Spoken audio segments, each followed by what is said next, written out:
this morning. We're here in the conclusion of a series, actually. Many of you have been here from the very beginning with us, charting the course with us as we've explored several areas of our lives and kind of unpacked that. And many of you have found freedom in that, in God's Word as it has spoken into you. And I'm super excited just to kind of see how God continues to move you closer to Himself in this journey. Now, when we started this, when I told you that we would be making small adjustments that would have big impact. Little adjustments in certain areas of your life that could have great impacts in the majority of your life. And so the first two messages had a lot to do with your thought patterns, how you thought. And holding captive your thoughts is making adjustments in your thinking. Because what you think matters, and I addressed the whole idea of you have a thought, and this thought, you got to avoid either suppressing the thought or ruminating over these thoughts, or even calling this thought bad when oftentimes your thoughts are neither good or bad, they just are. It's what you do with them.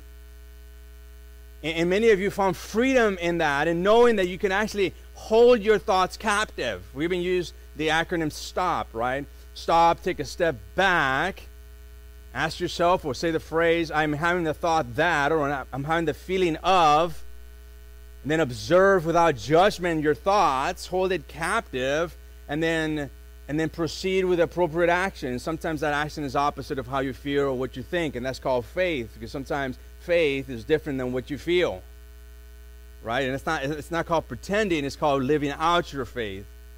And then one of the key things was, if you can name it, you can what? You can tame it. If you can name your feeling, if you can name your thought, you can actually tame it, because you're putting the spotlight of truth on it. And then the third week was all about adjusting your words. Adjusting your words. What you say.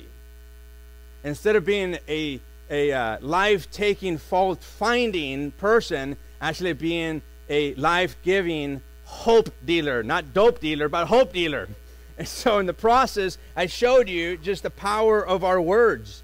And I say, your words can be like fruit that's nice and beautiful, and you eat the fruit of your words. If you're giving life-giving words to the relationships you're with, then you can expect good things in your life. Not that bad things won't happen, but you will eat the fruit of what you give verbally to other people, also how you talk to yourself. And then we talked about the reality that for many, it's not life-giving words that you're using, but rather it's life-taking. This is what we're giving. It's rotten fruit. It's toxic communication. It's words that we say to people or to ourselves, and yet all the while we expect, if we give life-taking words or fault-finding words, we seem to think that the fruit of that is going to be this. And we talked about the insanity of that, to think that we can give this to people and expect good fruit. And so I challenged you in that sermon last week that just to speak kindly to other people, but also speak kindly to yourself. Because many of you, if we were to listen to your self-talk, how you talk to yourself, we'd be cringing this morning, right? If you gave expression to your thoughts by the words you say, and people heard you around you, you wouldn't want them to hear you, because you'd be quite a little bit of embarrassed because of that. So I challenge you to do the same thing with those talks that you do have with yourselves, and so for that message, you can go online to see it. But the reality is that your thoughts, your speaking, they lead somewhere. They inform, they impact your choices. The path that you're going to, which is the center point of today's message is your choices, your path. Because what we think becomes what we say, and what we say becomes what we do, and what we do puts us into a path, a destination. And some of you are experiencing a destination that you don't like. in your marriage, in your relationships, in your finances. And you're like, I don't know how I got here, but I'm here. And it's and a lot of it has to do with your thoughts and your words. And this is, I'll admit to you, this is an old sermon with a new skirt on. But I really felt like you needed to hear this. I really felt like you needed to hear this. This is one of the, today's message, one of those messages, one of those key ideas that I'm going to be sharing with you that has been so instructive in my life, that has helped me so many times. And so we're going to do that this morning, just our choices, our path, our destination. This last week, I took a group of men to Austin to learn more about what it means to lead in the context of church, and we're in the presence of many other men across the association of churches. And one of the things that I said before I left was this. I said, so who's going to drive? Because if I drive, we're going to get us lost. And then quickly I had one of the guys say, oh, I'll drive, you know. And he's got a good sense of direction. I was like, well, you take the keys, man. If I go, we won't get there on time. And it's funny, like how God does it. God will generally put you with a spouse that has a good sense of direction, and I'm grateful for that, because, boy, like I'm really bad at it. I've been on a track to go to the valley. This is how bad I am. I've made that journey to South Texas to visit my family, and the process singing Christmas carols and just getting distracted. And you know, the road to the valley, there's a lot of stuff that it's like you don't see much, you know. It's not like, ooh, trees, oh, grass, and there's nothing like that. It's just like, ooh, nothing, you know. So it's just like a desert land, you know. So we're going to South Texas. We're singing Christmas carols. This is like over a decade ago. And next thing you know it, I start seeing water. Now, if you know the journey to the valley, there is no water. I'm like, why is there water? Well, I'm in Corpus. That's why. Somewhere along the line, I took a wrong turn. I got a little bit distracted. You know, it's like, whoa, how did this happen? And there's these couple of things that I've discovered about being lost, me being an expert of being lost. This is what I've discovered, that people who get lost almost never get lost on purpose. Almost never get lost on purpose. You don't set out on the road and think, man, I sure hope I get lost. When I ended up in Corpus, I wasn't like, man, I sure hope I get a nice little detour so I can enjoy some water. No, I wanted to be in the valley. I wanted to be in South Texas. I was visiting my family. We were visiting our family. See, people who get lost almost never get lost on purpose. Maybe they're not paying attention or get distracted, like that was my case, you know.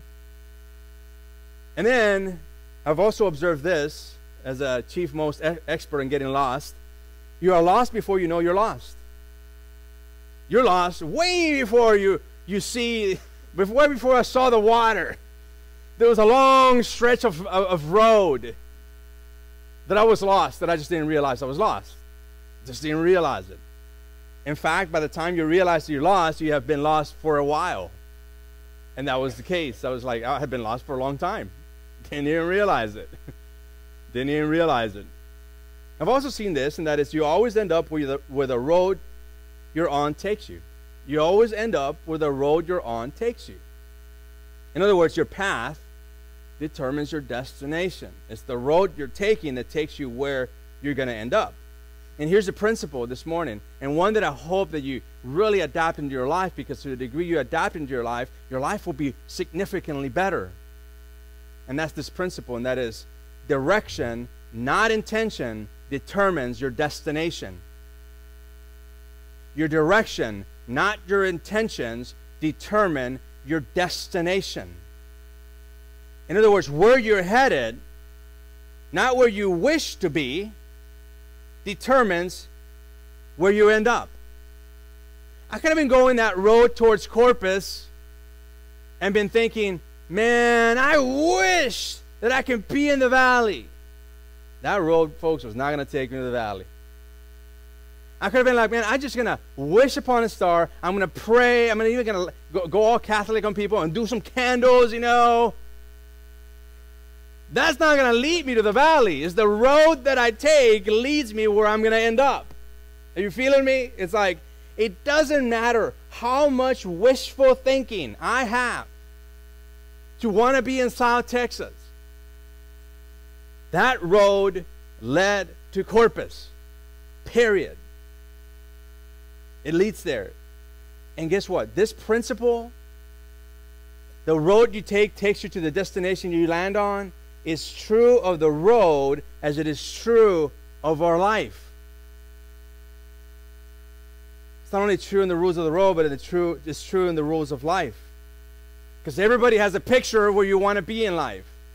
You have a picture where you want your marriage to be at. You have a picture where you want your relationships to be at. You have a picture of what you want your career to be in. You have a picture of what your environment ought to look like. You have all these pictures. You have a picture of your school. You have a picture of how you want your kids to be when they're older. And you can pray all you want, and you can have all these intentions, and you can have all these good feeling intentions, but ultimately, it's the choices you make today that determines the outcomes tomorrow. Is the road you're in today will determine your destination tomorrow. And some of you, some of us, are in the wrong path and don't even realize it. We're going to the wrong destination and we don't even know it. And some of you have arrived at a destination in your life, in your marriage, in your relationship, in your family dynamics, in your work, that you're like, how did I get here? And guess what, folks? You didn't get there. The there that you're uncomfortable with today, you didn't get there overnight.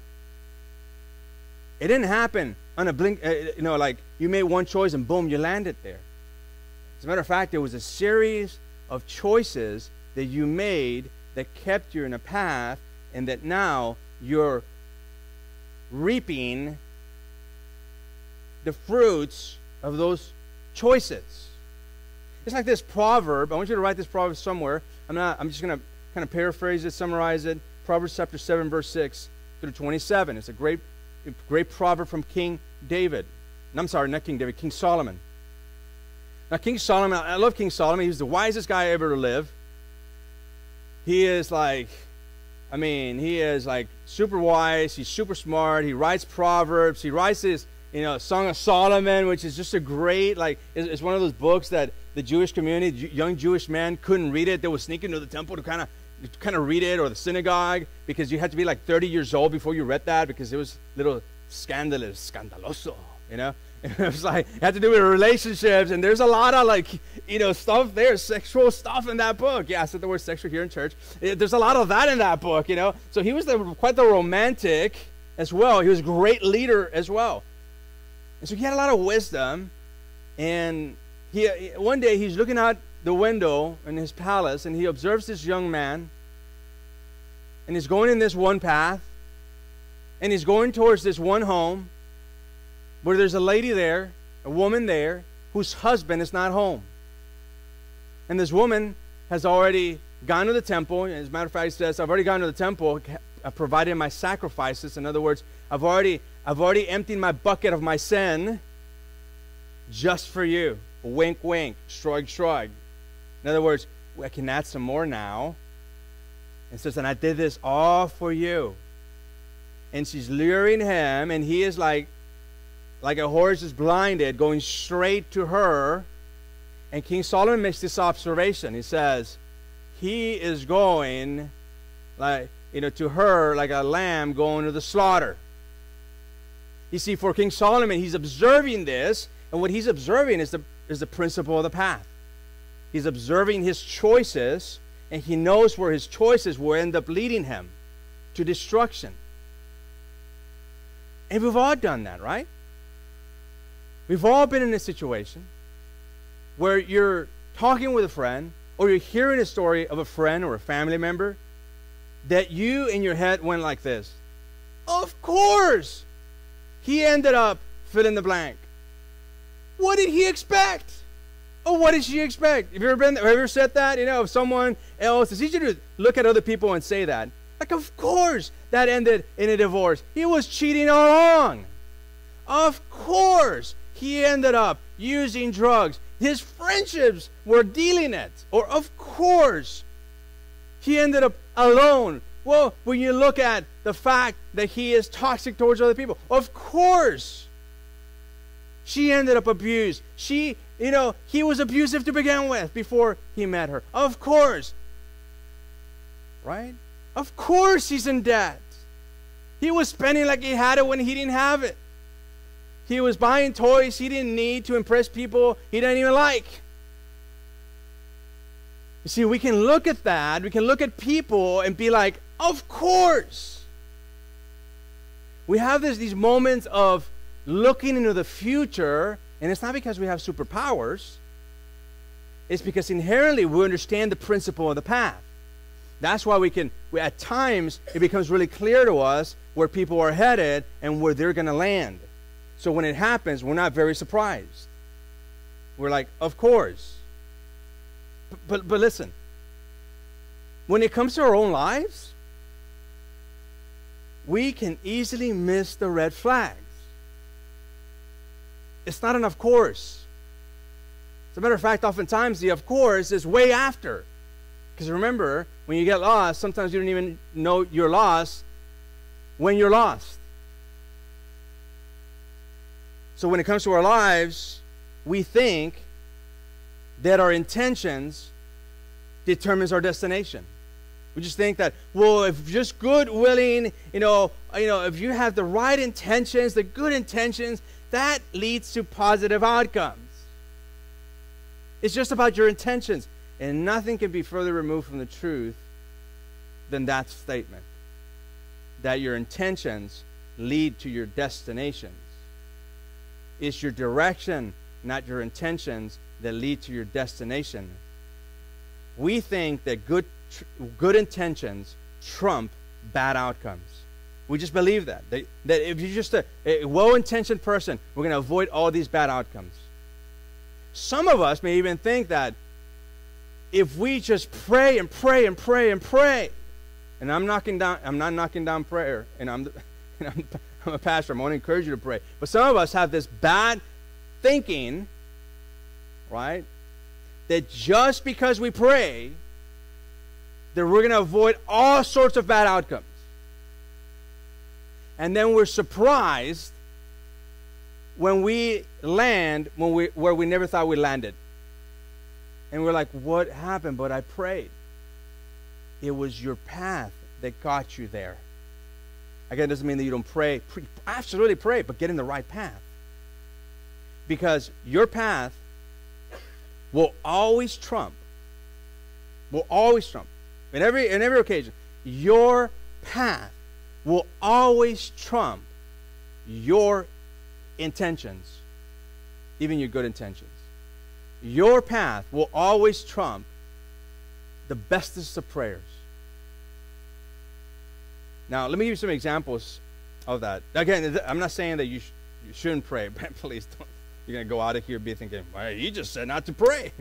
I didn't say that. So let me give you some examples of how this fleshes itself out. Person will say, I want to be married to a great, godly Christian guy. So I'm going to go out with anyone I think is cute. Now, your path trumps your desired destination. Doesn't mean that you don't want a cute guy, ladies, Ladies is like, hey, man, preach it, preacher. I settled, but man, preach it. I'm just kidding. Here's another one. The only way to ensure great sex, I use the word, great sex in marriage is to have great sex before marriage. If you're single, then you know that this path will have predictable outcomes. It will have predictable outcomes. Here's another one we kind of tell ourselves. I want our family to be a unit. Everybody on the same page. Looking forward to vacation together. So I'm going to work all the time. You see how we think our intentions will somehow trump our path? Here's another one. I want my kids to respect me. So I'm going to fool around on their mom. See how it just quite doesn't, it's the path, not the intentions.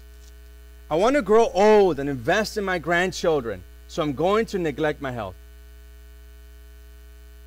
I want my children to be brought up with the same Christian values I had. So we're going to keep missing church. Again, it's your path, not your intentions. I want to lose weight, so supersize that, will you please? Like, thank you. I feel convicted. I don't want to live with financial pressure, so I'm going to live beyond my means. See, again, it's your path, not your intentions. I want to be generous, a giving person, so I'm going to spend all my money on me. I want to know God, so I'm not going to read my Bible or pray. Again, it's your direction that determines your intention. So today I want to address the question, how do you know the path to take? And then most importantly, how do you avoid the pitfalls in all these areas of your life, like your career, your relationships, your marriage, your finances? So how do we do that? And if we're getting there, I want to start off with something to remember. And the first thing to remember is this. Look ahead, avoid pitfalls. Look ahead, avoid pitfalls. Because your choices matter. Because your choices matter. What I choose today is where I end up tomorrow. We make decisions even when we think we don't make decisions, we're just being passive. That's a choice too. That's a choice as well. Now I want to take you to a passage where I want to unpack this idea in Proverbs chapter 27, verse 12. Proverbs chapter 27, verse 12. Go there with me. Proverbs 27, verse 12. And this is going to talk about a wise person contrasted with somebody who is naive. Wise with naive. Now I want you to realize when I read this passage that both of them are in the same path.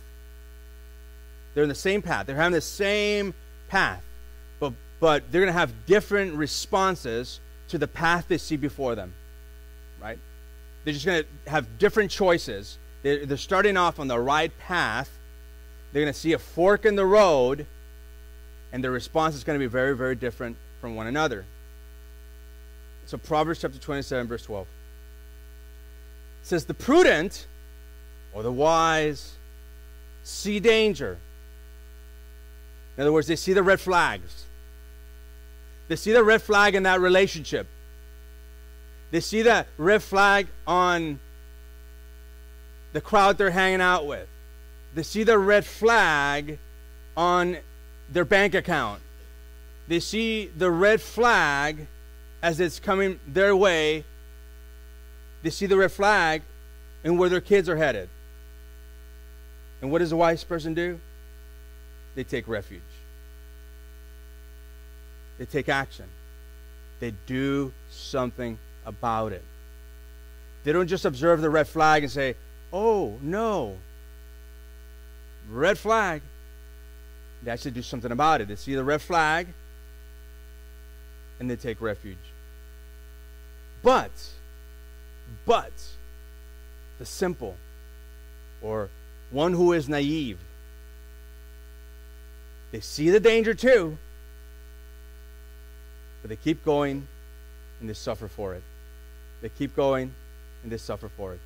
They too may see the danger.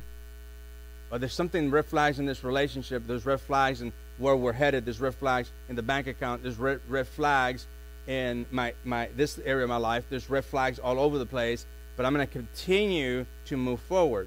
Now, I want you to realize a couple of things here. First, of the prudent person. The prudent person, or the wise person, understands the connection between choices and outcomes. Choices and consequences. They understand that there's a connection between them both. That what I think, say, and do has consequences. They understand that. They understand it to such a degree that they do something about it when they see it. They take action. There's a connection between the choices they make and the destination they end up. There's a connection. Now, for the naive person, it's a little bit different. They may or may not see the connection. They may or may not see the connection. he or she may be blinded by the here and now and doesn't alter the path to avoid the danger ahead. And maybe an expression that comes up in the head is, it'll take care of itself. Maybe you've used that in the past. I don't know, red flags. It'll iron itself out. It'll take care of itself. Right? That is at its core, a failure to see that there's a connection between the choices we make and the outcomes we have. What's so obvious to us about others is not so obvious to us about ourselves. Because if we're honest, we expect to be the exception. We expect to be the exception. Do we not? Like, we're just being honest here. We're just like, okay, let's just be honest. When we see the red flags, we tend to think, well, of course it happened to them. And we may not say it this way, but internally we're thinking, but I'm the exception. It's not going to happen to me. I'm going to continue to spend like a wild person. I know that I'm spending more than I have, but it'll iron itself out. I'm the exception. It'll work itself out. Or I know this relationship is just not good for me, but it'll be all right. It'll be all right. You know, I know that my grades aren't going that well if you're a student. My grades are not going good. I just got another F. It's like, but, it'll work itself out. I know that it's just, with the exception. And you know why we tend to think that? It's because culture even baits us. It baits us to think that way. But then scolds us for landing in the place we land. It baits us. It says, hey, consumer, spend all you have, commercial here, commercial there, get yourself the big house, the big car, get yourself this, that, and the other. But then when you get in debt and you can't pay your debt, culture says, man, you should have known better. Right? Have you ever seen that? Like, it baits you, but then when you take the bait and you have the negative outcomes, culture says, you shouldn't have done that. Of course it's okay to just, sex it up, right? But when she gets pregnant, teenager, it's like, man, she should have known better. Again, it's a culture that says, baits you into moving in that direction, but when you move in that direction and you have the negative, you land in the destination you landed, and it doesn't feel good, then the culture that baited you says, you should have known better. Oh my gosh, you're pregnant now, you're a teenager. Now, you've seen that, haven't you? I mean, we see it all the time. It baits you. It says, oh, you can't be alone. You just, go with every guy or every gal. Just, try as many cars as you can or as many people as you can, right? But then when you end up in the doctor and you're like, I got something, can you give me some medicine? And people find out. Culture says, why were you thinking? See, the same culture that baits you is the same culture that then scolds you when you land in the destination that is just painful, right? See, the naive person always suffer harm. It always, eventually. Because there's certain issues in life that an individual can't deal with successfully once that person passes a certain point. You see, in our decision making, we come to a point where we don't have good options anymore. It's only choosing the bad from the bad, right? And the key of life is finding out, how do I avoid that? How do I not get in a situation where all the choices I have are bad? Because there is a point of no return where you reap the consequences of your thoughts, words, and actions. It's the principle of multiplication. What you reap today, you sow that You reap what you sow, right? Or you sow what you reap, actually. No. You reap what you sow. You reap what you sow. What's so interesting is what you reap is in a different season than when you sowed it. Have you noticed that? It's a way different season. Way different season. What you reap is bigger than what you sowed. Let me give you some examples. It goes back to the bad apple idea. If you reap life-taking, if you're sowing life-taking words, you may or may not see the consequences in this season of your life. If you do that with your children, you may see them when they're young adults. And they're like, I don't want to hang out with you. I don't want a relationship with you. Why would I want to be in a toxic relationship with my parents? Right? It's a different season that we reap what we sow. And it's usually bigger than we sowed it.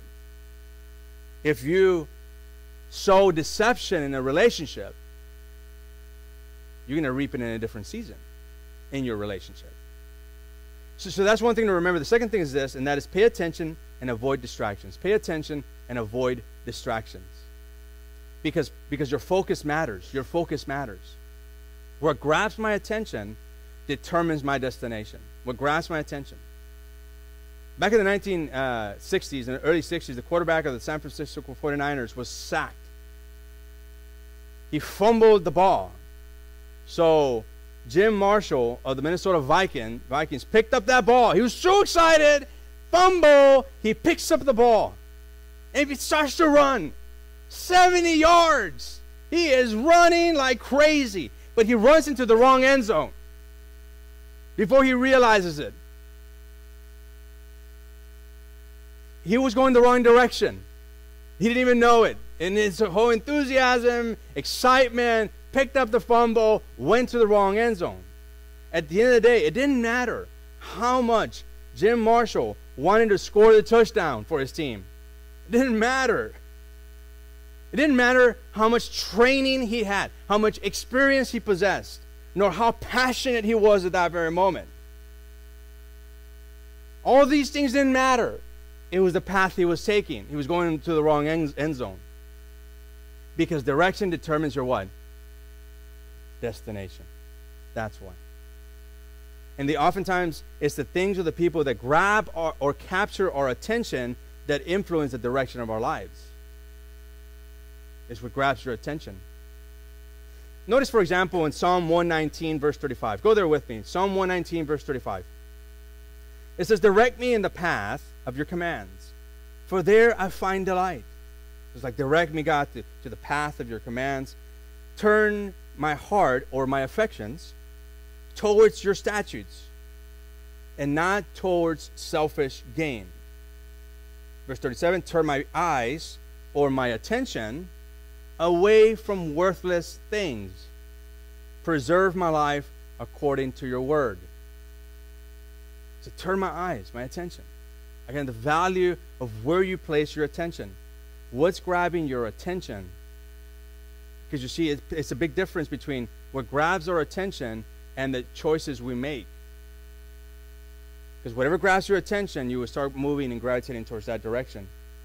Is it extracurricular stuff? Is it long hours? Is it video gaming? Is it girls at work? Is it school? Like, what is grabbing your attention? Because you're going to have to stay really focused to make the right choices. In Proverbs chapter 4, verse 25, go there with me. It says this. Proverbs chapter 4, verse 25. Let your eyes look straight ahead.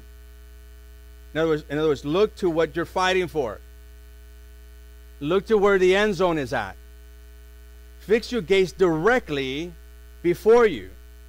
Look out. In other words, look out for dangers. Look out for dangers. Make level paths or make wise choices for your feet, and take only ways that are firm. In other words, do only what gets you where you want to be. Don't mess around. Don't mess around. Verse 27. Do not swerve to the right or to the left. In other words, don't get distracted. Don't get distracted. Keep your foot from evil. In other words, keep away from sin. And it's this whole idea is you got to be focused. You got to be focused. And when you're focused, you begin to see all these different distractions for what they are. You got to be focused on God. You got to be focused on God and God's plan for your life and what He desires for you. You got to be focused on that. God, what do you want me to do? Because I want to be focused on you and moving in that direction. Here's the third thing to remember. That is, lean on God and avoid leaving Him out. Lean on God and avoid leaving Him out. Because your submission matters. Your submission to God in every area of your life matters to God. Proverbs chapter 3, verse 5. It's a perfect proverb for this.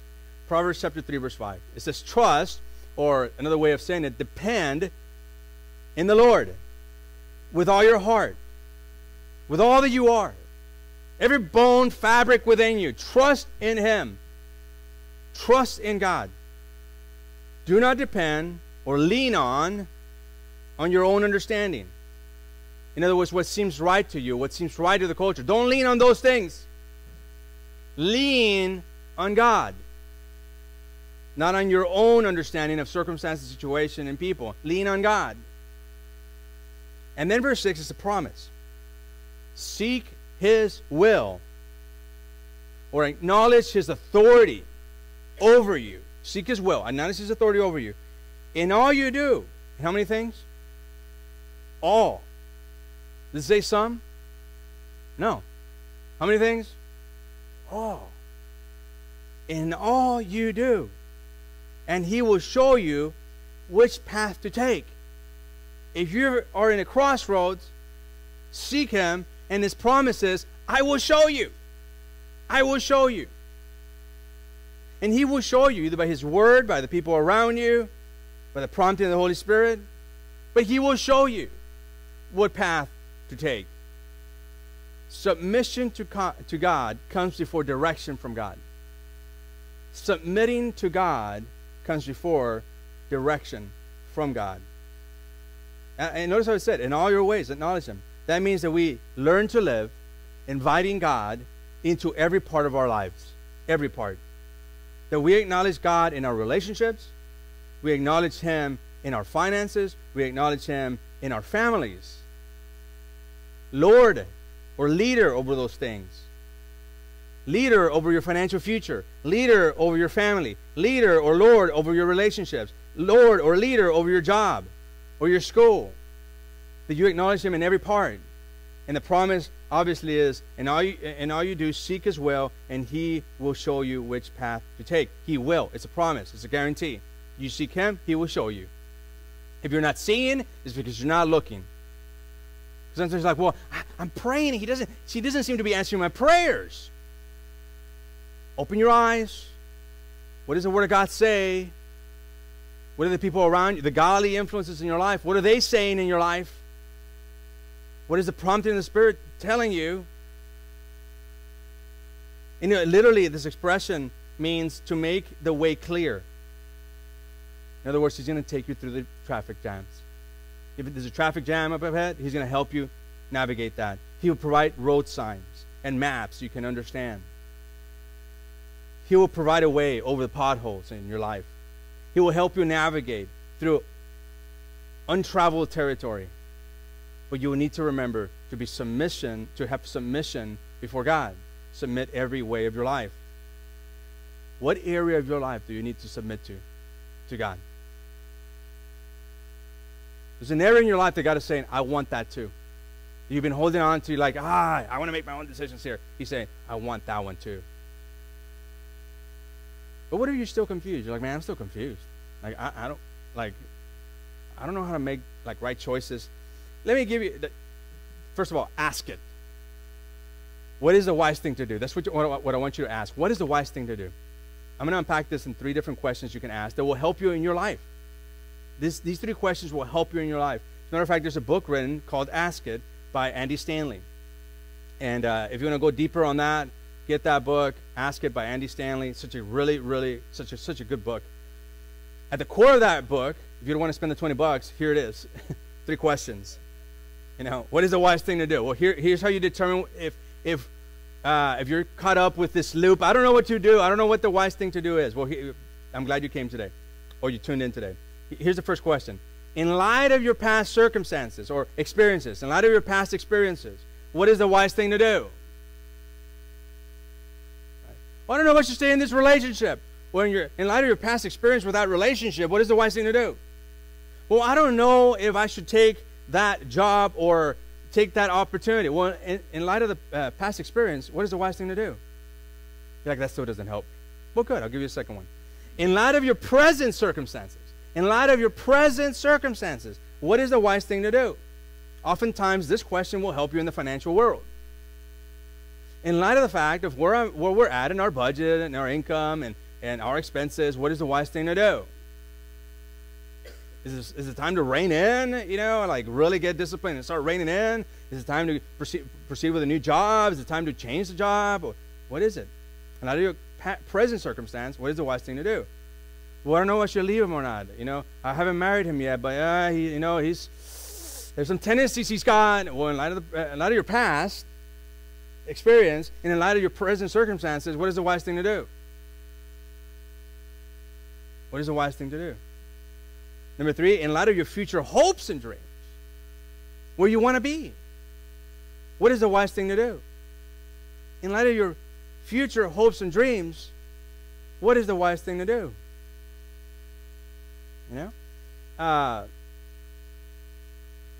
Next time you're caught up with, I just don't know what to do, ask yourself this question or have somebody ask it for you. The other day, by the other day, I mean like a couple years ago, I was telling somebody, man, I want to write a book, I want to go in that direction, and there's some key things that I think that would be beneficial to the church in general, and now recently, especially in terms of mental health and how do we shepherd people that have mental health issues and how to shepherd the families of people that have mental health issues and how do you shepherd a congregation that may experience the impact of people that have mental health issues and several years ago, Marisa was like, so what are you going to do? Like, in light of like where you're at, like, what are you doing? Like, well, nothing. I was like, well, if you want to write a book, doesn't it make sense if you start doing something today? I'm like, oh, I hate it when you do that, Wisdom, oh. But she was right. It's like, well, and then I thought to myself, well, in light of my current circumstance, I'm pretty busy. Number one, in light of my past experience, it's kind of, it's not the sexiest thing to be like, man, I want to, unless you're a natural writer, it's not like, you want to just get in there and write. But then I made a choice. I was like, this was several years ago. I was like, well, not yet. Not yet. And guess what? You revisit that question in the future. Because now you may be in a different timing in your life. Here's a prayer worth praying. And it's in your sermon notes there in the bottom. And it's this: Lord, help us to see trouble coming long before it gets here. And give us the wisdom to know what to do and the courage to do it. That's a prayer worth praying. That's a prayer worth putting on your mirror with, not a Sharpie, with one of those erasable. Dry erase, thank you. Lord, help us see trouble coming long before it gets here. And give us the wisdom to know what to do and the courage to do it. Simple prayer that can have positive impact in your life. Let's pray.